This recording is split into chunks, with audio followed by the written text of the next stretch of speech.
let's find the centroid of this T-section, and to do that we'll take our origin at the bottom corner. So what we'll have is X going this way and Y going this way.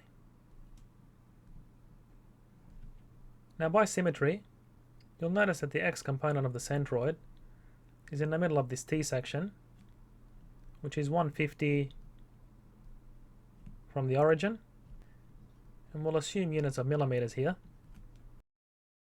And I'll leave it for you to verify this using this equation. And now let's use this equation to calculate the Y component of the centroid.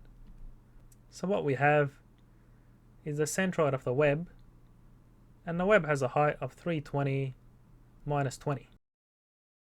So the centroid is directly in the middle of this rectangular section, and then we multiply this by the area of the web. So that'll be 25 millimeters by 300. And plus the centroid of the flange.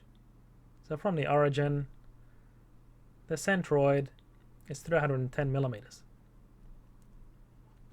So in the middle of this rectangular section. And we multiply this by the area of the flange.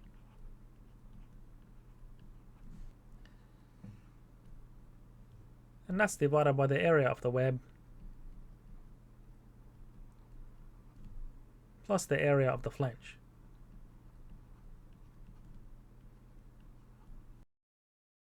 And if we calculate this out, we obtain 221.1 millimeters. So as we can see, Y bar is closer to the top of the flange because that's where most of the mass of the section is concentrated. Please subscribe, like and comment to help me reach more students.